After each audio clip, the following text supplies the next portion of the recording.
23절에 누구든지 나로 말미암아 실족하지 아니하는 자는 복이 있다 하시니라. 여러분 신앙생활 하면서 시험 들어본 적 있으세요? 예, 근데 시험은 없는 사람은 하나도 없어요. 그래서 우리 주기도문에도 시험에 들지 말게 해달라, 악에서 건져달라. 목사님은 시험에 든 적이 없으세요? 왜 없겠어요? 저도 시험에 들어가지고 목사 때려치려고도 많이 생각했었죠. 근데 지금까지 하고 있는 거 보면은 진짜 하나님의 은혜예요. 하나님의 은혜. 제가 왜 이렇게 담대하게 얘기할 수 있냐면 세례 요한도 시험 들었어. 세례 요한도. 그러니까 세례 요한도 시험 들었어요. 근데 이 시험을 이기면 축복이에요. 근데 시험은 다 들어요. 제가 여러분, 우리 교회에서 시험 제일 잘 듣는 사람이 누군지 아세요? 김명순 권사님이 제일 잘 들어요. 근데 금방 또 그냥 그 시험을 이겨요. 참 은혜가 넘치죠. 네. 할렐루야. 그 시험 안 들잖아요. 지금도 이 말 해도. 네. 오늘 이 세례 요한이 시험이 들었어요. 어떤 시험이 들었냐면, 이제 그 누가복음을 요새는 이제 새벽 기도도 하고, 또 다음 주도 이제 누가복음 설교인데, 근데 이 그 예수님이 2장에서 12살 때 예루살렘 성전으로 올라가는 거예요. 근데 이제 하루를 지내고 집에 돌아가는데 찾아보니까 없어요. 그러니까 얘가 어디 갔나 부모가 찾을 거 아니에요. 그래가지고 예루살렘 성전에 돌아와 보니까 거기 있는 거예요. 내가 아버지 집에 있어야 될 줄 몰랐냐. 그리고 뭔가를 그 종교 지도자들과 대화를 했단 말이에요. 근데 그 대화 내용이 궁금해서요. 대화가 무슨 얘기를 했을까? 성경적인 근거를 가지고 얘기해야지 괜히 제가 무슨 상상력으로 얘기하면은 이단 되니까 도대체 무슨 얘기를 했을까? 이렇게 생각을 해보니까 3장에 답이 나오는 거예요. 거기에 이제 빌라도 이름이 나오고 헤롯이 나오고 빌립이 나오고 가야바 이런 그 당시에 그냥 이름만 들어도 의리의리한 정치 지도자들, 종교 지도자들이 나오는 거예요. 그때 예수님은 거기서 무슨 말씀이 되시냐면 빈들의 세례 요한이 있는데 말씀이 세례 요한에 계셨다. 제가 딱 캐치한 거예요. 예수님께서 그 성전에 들어가셔서 그들과 대화할 때 너희들 하나님 말씀 없어 얘기한 거예요. 전 그렇게 생각했습니다. 그러니 끔찍한 일이 벌어질 수밖에 없지 않겠어요? 그러니까 예수님의 눈에 비추어진 그 당시에 그 의리의리하고 화려했던 그 성전에 하나님 안 계시다는 얘기를 하는 거예요. 그러니 이게 얼마나 기가 막힌 노릇입니까? 그때 이제 세례 요한이 세례를 줬죠. 그러니까 사람들이 세례를 받으려고 수도 없이 몰려올 때 그때 세례 요한이 그들에게 회개에 합당한 열매를 맺어라. 그러면서 세리들에게는 적당한 세를 거두고 군인들에게는 너무 사람들을 박해하지 말고 그러면서 세례 요한이 한마디를 한 적이 있어요. 그 당시 이제 3장에 보면은 그 당시에 왕이 누구였었냐면 헤롯이었어요.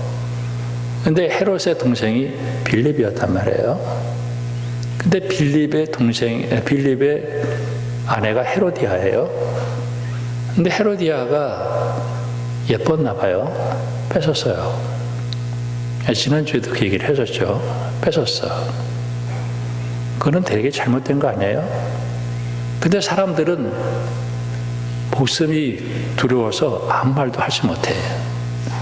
그러니까 세례 요한이 헤롯 왕에게 이야기를 합니다. 당신 잘못했어요. 그랬더니 그 얘기를 듣고 회개했더라면 좋았을 텐데 그 얘기를 하는 세례 요한을 감옥에 가두었어요. 자, 이게 연결되는 겁니다. 그러면은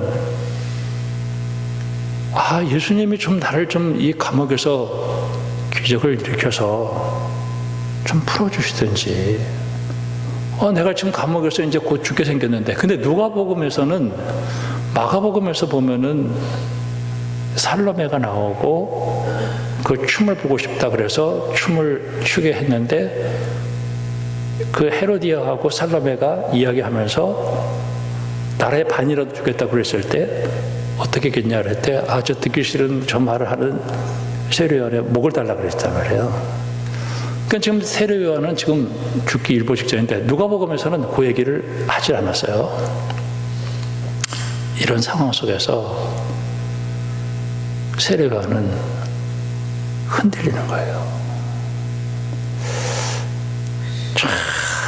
그 세례 요한의 입장을 생각해 볼 때, 예수님께 내가 정말 이렇게 정의를 외쳤는데, 내가 왜 이렇게 죽어야 되냐. 이렇게 이제 시험에 들릴 수밖에 없죠. 그래가지고 이제 제자들을 보내는 거예요. 요한이 19절에 제자 둘을 불러서 이르되, 오실 그이가 당신입니까? 우리가 다른 일을 기다리오리까? 시험 들었죠. 그렇죠? 진짜 당신이 메시아입니까? 그렇지 않으면 다른 메시아를 구해야 돼요. 지금 당신이 메시아라면 와서 이 악한 것들을 좀 물리쳐 주시고 좀 나를 이 감옥에서 건져 주셔야지. 이런 그 내용도 포함되어 있는 거예요. 그러니까 예수님께서 그런 얘기를 안 하시고, 질병과 고통과 악기들이 많이 고쳐지고 맹인들이 보게 된다, 그 얘기를 하는 거예요. 그리고 복음이 증거되어진다. 그리고 나로 말미암아 실족하지 않는 자는 복이 있다. 제가 이 말씀을 보면서 어떤 말씀이 생각이 나냐면은 다니엘 3장과 6장이 생각이 났어요. 다니엘이 우상에게 절하지 않고 그리고 왕에게 절하지 않기 때문에, 그리고 예루살렘 성전을 향해서 하루에 3번씩 기도했다라고 하는 그 이유 때문에 그가 풀무불 속에 들어가고 그리고 사자굴 속에 들어갔잖아요. 그때 저는 기도하면서 그런 생각이 들었어요. 왜 꼭 거기 집어넣어야 되냐고요, 이거. 그 집어넣지 않고 건져주시면은 얼마나 좋아. 왜 거기 감옥에다 집어넣고 풀물 속에 집어넣고 사자굴 속에 집어넣었다가 거기서 막 그냥 졸이다가 그냥 왜 그 건져주시는지 모르겠어요. 그런 생각 안 해보셨어요? 그런데 하나님이 그렇게 하시는 거예요. 저는 그것 때문에 하나님이 그렇게 하시는 거예요. 그리고 딱 하나를 가르쳐 주셔. 환경이 어떠함에도 불구하고 말씀 붙들고 살아가면 풀무불 속에서든지 사자굴 속에서든지 건져준다 이거예요. 그리고 죽어도 괜찮다는 거예요. 그러니까 예수님께서 오늘 세례 요한에게 얘기하는 거는 감옥에서 죽을 수도 있다는 얘기예요. 그것 때문에 실족하고 시험 들지 말아라.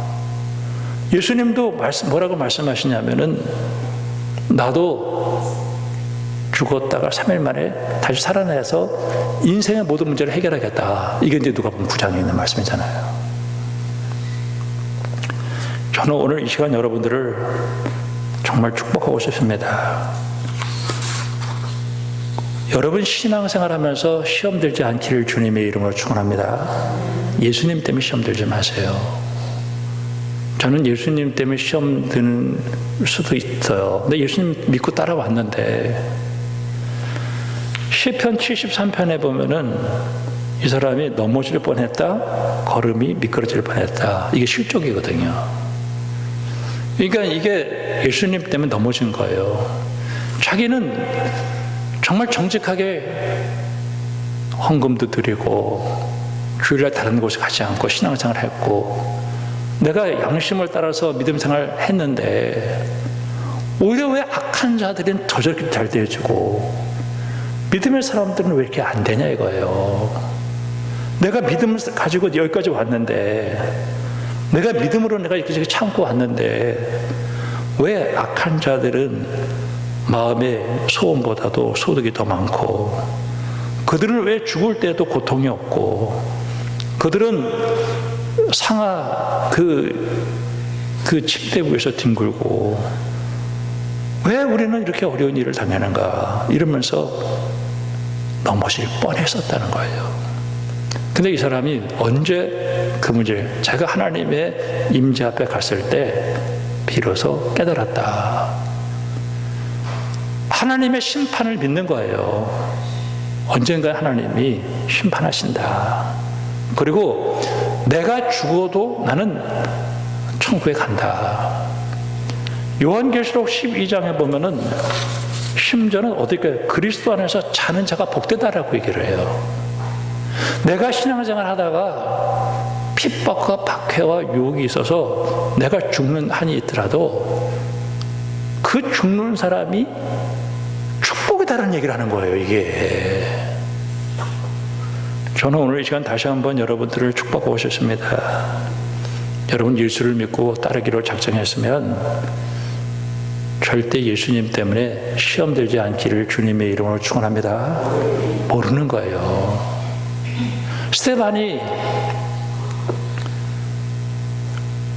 그 설교를 하고 그들이 찔렸지만 귀를 막고 소리를 지르고 돌을 쳐서 스데반을 죽였을 때 스데반의 얼굴은 그 눈은 하늘에 예수님을 보시고 하나님 우편에 서신 것을 보면서 그 얼굴이 천사의 얼굴이 되어서 그리고 그 사울을 바울로 바꾸는 그런 일이 있었잖아요. 우리는 때로는 내가 예수 믿고 따라가다가 이 핍박받는 것이 축복인 줄 어떻게 알아요? 내가 꼭 복을 받는다고 해가지고 좋은 차 타고 그리고 좋은 아파트에서 그리고 똥똥거리고 사는 것이 그게 복이라고 생각할 수도 있죠. 그런데 그것도 복이지만 진짜 복은 내가 예수님을 믿고 죄에서 자유 얻어서 어떤 일이 벌어진다 할지라도 내가 주님 때문에 시험 들지 않고 끝까지 따라가는 것이 그것이 복인 줄로 믿습니다. 오늘 바로 이 말씀하는 거예요. 그러면서 24절에 뭐라고 얘기하냐면은 그 무리들에게 요한에 대하여 말씀하시되 너희가 무엇을 보려고 광야에 갔더냐 바람에 흔들리는 갈대냐 그러면 너희가 무엇을 보려고 나갔더냐 부드러운 옷을 입은 사람이냐 보라 화려한 옷을 입고 사치하게 지내는 자는 왕궁에 있다. 그러면 너희는 무엇을 보려고 나갔냐 선지자나 옳다 내가 너희에게 이르노니 선지자보다 훌륭한 자니라.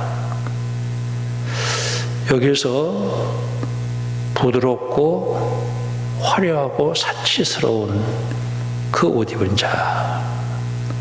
우리는 때로는 그럴 때 있어요. 내가 돈 좀 많아가지고 저 현대백화점에 가서 저 화려하고 좋은 거, 저 부드러운 거, 옷도요. 저도 옷을 사서 보니까 좀 비싼 옷은 부드럽고 아주 화려하고 그렇더라고요. 근데 오늘 예수님께서는 그런 얘기를 안 하시는 거예요. 그러면서 세례 요한을 칭찬하는데 여자가 낳은 자 중에서 요한보다 큰 자가 없다는 거예요. 그런데 하늘나라에서는 극히 작은데라도 그보다 크다는 거예요. 우리가 천국에 들어간다. 여러분, 이것이 너무 쉽게 생각하지 말라는 거예요. 나는 예수님의 말씀을 따라서 제가 여러분들에게 순교하고 죽으라는 얘기는 하는 게 아니에요. 내 인생에 살다가 예수님을 따라가다가 순교하고 죽는 일이 벌어진다 할지라도 그것 때문에 시험 들지 말고 바로 그 길이 내게 축복의 길이라는 사실을 꼭 기억하기를 주님의 이름으로 축원합니다. 제가 지난주 금요일 기도회 때 정말 우스갯소리로 그런 얘기를 했습니다만은 어느 목사님이 천국에 들어갔다는 거예요. 천국에 들어갔는데 예수님이 벌떡 일어나셔서 이런 얘기를 했대요. 야, 진짜 그냥 품어주고 막 이렇게 했대요. 그랬더니 옆에 있었던 성도가 아이, 목사님들은 세상에서도 그렇게 성도들한테 대접도 받고 그리고 살았는데 아예 한나라에 와서도 그렇습니까? 그렇게 얘기하니까 예수님이 야, 오래간만에 들어왔다 그러더래. 그 얘기 듣고 나서 야, 참 그냥 우스갯소리지만은 제가 1970년도 그때 이제 신학교를 갔고 그리고 80년도, 90년도 제가 88년도에 안수 받았으니까 그때 목사의 삶은 굉장히 한마디로 풍요로웠어요. 한국 교회가 굉장히 부자였어요. 교회들을 크게 짓고 그리고 헌금들을 많이 해서 선교도 많이 하고 교회들이 굉장히 부자가 됐어요. 그때 목사하고 결혼을 하려고 하는 사람들이 예전에 교회가 굉장히 힘들 때 이화여자대학교에서 당신의 배우작감을 이렇게 고르라 이렇게 얘기했을 때 제일 먼저는 판사, 변호사, 뭐 이렇게 의사 이렇게 나갈 거 아니에요. 쭉 나가다가 이발사 다음에 목사였대요. 그러니까 목사와 결혼하겠다고 생각하는 사람은 거의 죽음을 각오하고 결혼하는 거예요. 그러니까 예전에 그 사모님들은 굉장히 믿음이 좋은 사람이에요. 그 정도 아니면 못 간단 말이에요. 근데 목사들이 어느 날 좋은 차 타고 옷도 부드럽고 화려하고 사치스러운 옷을 입고 다니니까 목사하고 결혼하려고 하는 사람들이 벌떼같이 일어나게 됐어요. 그때 목사의 인기는 거의 굉장했어요. 근데 최근에는 신학교가 미달이 되고 있어요. 저는 오늘 이 말씀을 통해 가지고 지금 한국 교회가 되게 힘들어지고 성도들도 교회도 잘 안 오고 시험 들어서 교회 안 오는 사람들이 굉장히 많아요. 전 정상이라고 생각합니다. 왜냐하면 이렇게 핍박과 환난과 고통이 있을 때 진짜 성도와 쭉정의 성도를 구별하는데 여러분 예수님 때문에 오늘 이 세례 요한이 어떻게 했어요? 시험 들었잖아요. 당신이 메시아입니까? 우리가 다른 사람을 기다려야 됩니까? 저는 오늘 이 말씀 통해서 야, 나는 시험 안 들었나? 저도 시험 들었었죠. 어떨 때는 이제 목사 그만해야 되겠다는 생각도 했었어요. 근데 제가 그 상황 속을 이기고 여기까지 온 거는 내 무슨 결단이나 노력이 아니라 성령께서 그 가운데서 내 마음을 지켜주었더라고요. 여러분, 오늘 우리가 예수님을 십자가에 달리신 예수님을 바라보는 것은 성령의 은혜예요. 그 십자가에서 달리신 그 예수님 안에서 내 이 억만 죄악이 용서받았다라고 하는 것이 깨달아지는 것은 내 인간적인 육신의 능력으로 내가 무슨 돈이 많아서 학벌이 좋아서가 아니라 성령께서 깨닫게 해주신 그 은혜가 여러분 속에 있기 때문에 예수님을 따라가게 되어준 줄로 믿습니다. 성령의 역사라는 거예요. 성령의 역사.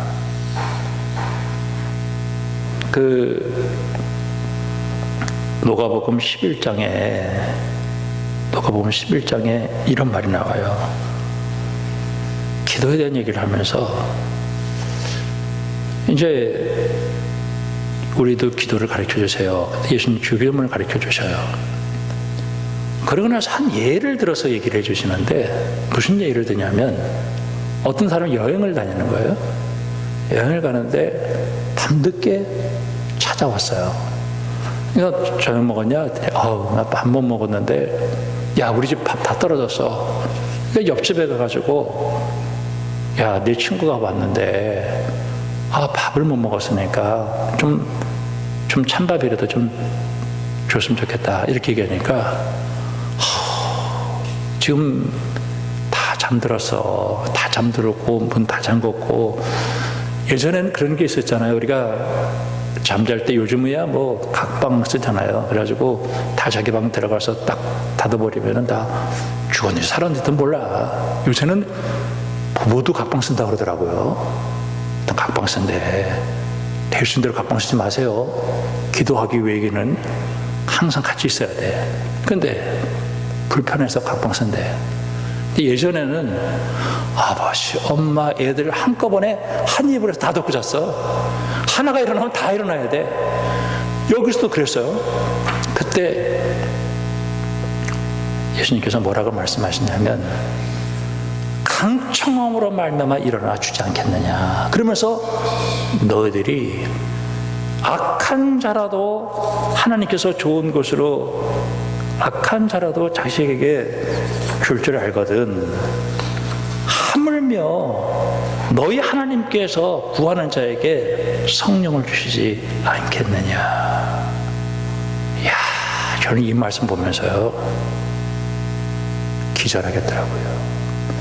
우리가 성령의 기름 부으심이 아니고서는 예수님이 안 보이는 거예요. 여러분, 십자가에 달려서 죽으신 그 예수님이 성령의 능력으로 밝히 보이기를 주님의 이름으로 축원합니다. 이게 보여야 돼, 이게. 근데 이게 안 보이니까 자꾸 어떤 사치스러운 거 이런 것들이 자꾸 보이니까 신앙생활 하면서도 흔들릴 수가 있다는 얘기예요. 그러면서 이 흔들리는 이 시대 속에서 흔들리지 않는 믿음을 가지려면은 성령의 역사를 겸손하게 간절히 사모해야 되는 거예요. 저는 지금도 우리가 이 시대 속에서 살면서 그런 생각이 들어요. 야, 그러므로 내가 너희에게 알리노니 하나님의 영으로 말하는 자는 누구든지 예수를 저주할 자라 하지 아니하고 또 성령으로 아니하고는 누구든지 예수를 주시라 할 수 없다. 정말 복이 뭘까? 진짜 오늘 복이 있다 이렇게 얘기했을 때 복이 뭘까? 내 인생의 모든 문제는 그리스도 예수께서 십자가와 부활의 은총으로 이미 해결했다는 사실을 믿고 흔들리지 않는 것이 복이 있는 사람이라는 거예요. 여러분, 이 사실을 굳게 믿어버리기를 주님의 이름으로 축복합니다. 그러면서 앞뒤에 믿음의 사람들이 나오는데 참 이 사람들의 반응을 보세요. 백부장이 있어요. 7장 2절에 이방인이에요. 사랑하는 종이 병들었어요. 죽게 됐어요. 그래가지고 예수의 선물을 들은 유대인 장로들을 몇 사람을 예수님께 보내서 이 종을 좀 구해주세요. 이 백부장은 우리 민족을 사랑했고 우리를 위해서 회당을 지었다. 5절입니다. 근데 이 백부장이 뭐라고 얘기하냐면은 우리 집까지 오실 필요 없어요. 그냥 말씀 한마디만 해주세요. 이 백부장이 예수님을 보면서 그렇게 믿어졌다는 거예요. 이게 나도 내 밑에 수하들이 있어서 이 병사에게 오라 하면 오고 가라 하면 가는데 당신이 한 말씀만 하면 이 병이 나을 수 있습니다 라고 얘기를 했어요. 그러니까 예수님께서 야, 이스라엘에 이만한 믿음을 본 적이 없다. 여러분, 반응이잖아요. 그 예수님을 향해서 당신이 한 말씀만 하면 내 종이 병이 나을 줄로 믿습니다라고 하는 반응. 이게 얼마나 놀라운 일이에요. 그 다음에 예수님께서 11절에 나인성 과부를 만났는데 그 과부의 아들이 청년인데 죽었어요. 여러분, 부모의 마음속에서 자식이 죽었을 때 그거를 어떻게 견디냐고요. 그거 아무것도 안 보이는 거 깜깜한 거예요. 근데 예수님께서 가셔서 그 관을 만지시고 뭐라고 말씀하시냐면 14절에 청년아 내가 내게 말하노니 일어나라. 예수님은 죽은 자도 살리시고 그 과부를 불쌍히 여기신 하나님, 오늘 이 백부장을 불쌍히 여기고 이 과부를 불쌍히 여겨서 죽은 것도 살리고 병을 고치신 그 하나님. 자, 또 하나가 나타나요. 여기 36절에 37절에 동네에 죄 지은 한 여자. 이 여자는 불쌍한 여자예요. 동네에 있는데 유명한 죄를 졌어. 이 아마 율랑 여성일 거라고 생각합니다. 근데 사람들이 다 죄인이라고 그랬어요. 근데 예수님께 바리새인 집에 가서 밥을 먹는데 이 여인이 옥합을 들고 와가지고 깨트리고 38절에 발 곁에서 눈물로 그 발을 씻고 머리털로 씻고 그리고 향유를 부었어요. 그래서 사람들이 아이 저게 선지자라면은 저 여자가 누군지 알았을 텐데 라고 얘기를 하는 거예요. 자, 제 뒷부분은 내가 생각하고요. 왜 이 여인이 예수님에게 그 향유, 그 비싼 거를 부었을까요? 그거는 세상 사람들은 이 여인을 윤리 도덕을 보고 평가하고 살았어요. 근데 예수님께서는 이 여인을 볼 때 윤리 도덕으로 본 것이 아니라 그 여자를 용서받아야 될 사람, 그리고 용서를 해주고 하나님의 사람이라고 하는 그 자체로 본 거예요. 그러니까 이 여인은 예수님에게 있어서 진정한 안식과 쉼을 얻었고 정말 생명을 얻었고 자유함을 얻었기 때문에 자기가 가지고 있는 모든 것들이 아무것도 귀하지 않았어요. 정말 예수님에게 다 이렇게 헌신할 수 있었다는 거예요. 그러면서 이 여인은 자기 죄가 용서받았다는 사실과 그 예수님이 이 세상 어떤 누구도 자기를 인간되고 생각하지 않았는데 자기를 향해서 인간다운 대우로 말을 걸어주고 편하게 해줬던 사람은 딱 예수님밖에 없었다는 거예요. 그러니까 이 예수님을 향해서 이가 향유를 붓게 되었어요. 자, 그 다음에 오늘 우리에게 기가 막힌 얘기를 하는 거예요.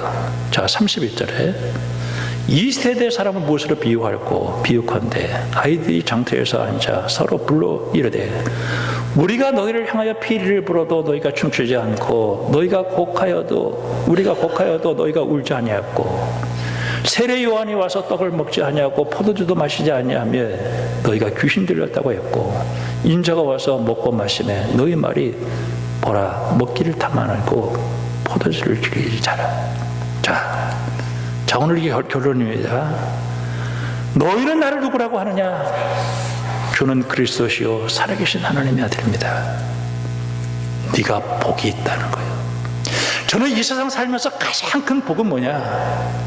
성령 받고 예수님이 내 인생의 모든 문제를 해결하시기 위해서 십자가 지시고 부활하신 그 주님을 밝히 보고 어떤 형편과 어떤 처지 속에서도 흔들리지 않고 주님을 따라가는 그 믿음, 그것이 가장 복된 믿음이라고 믿습니다. 그게 복이에요. 그게 오늘 이 여인이 고침을 받았고 이 하인이 고침을 받았고 그리고 나인성 과부의 아들이 곧 살림을 받은 게 중요한 게 아니라 그것을 누가 했느냐는 거예요. 누가 했느냐는 그 예수님을 보면서 흔들리지 않는 그 신앙을 가지고 있는 그 사람이 복이 있다라는 얘기를 오늘 우리에게 여기서 하고 있는 거예요. 여러분, 이 시대를 살아가면서 컴퓨터, 핸드폰, AI, 최첨단 기술, 스포츠, 예술, 정말 인간의 한계를 뛰어넘는 것들이 화려하게 전개되어지고 있고, 전쟁과 기근과 재앙이 있는 이 시대 속에서 정말 내가 이 시대 속에서 흔들리고 깨지고 부서지는 이 시대 속에서 내가 신앙생활 하면서 정말 복이 뭔가, 저는 여러분들이 오늘 이 자리에 나와서 그 예수님께 내 모든 것을 바치고 헌신하고 기도하는 여러분들이 가장 큰 복의 사람인 줄로 믿습니다. 하나님은요 살아계시고요, 환난이나 핍박이나 기근이나 적신이나 위험이나 칼이야 우리를 사랑하시는 이로 말미암아 우리가 넉넉히 이기느니라. 여러분, 예수님의 그 십자가의 은혜를 꼭 붙들고 참 어떤 면에서 우리 자신도 흔들릴 때가 있어요. 야, 내가 예수 믿고 따라가는데 나는 왜 이렇게 될까? 때로는 우울하기도 하고. 이 가을이라는 동네가 그렇더라고요. 가을이라는 데 이게 참 단풍도 좋고 할 때 또 한편으로는 굉장히 쓸쓸하고 우울할 때도 있어요. 여러분, 정말 내가 복이 뭘까? 한번 곰곰이 이 가을에 생각해 보세요.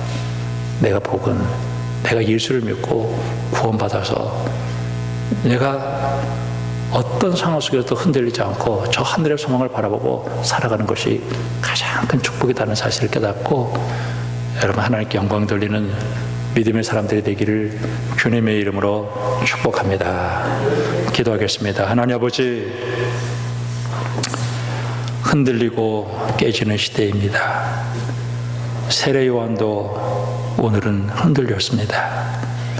그러나 나로 말미암아 실족하지 아니하는 자는 복이 있다.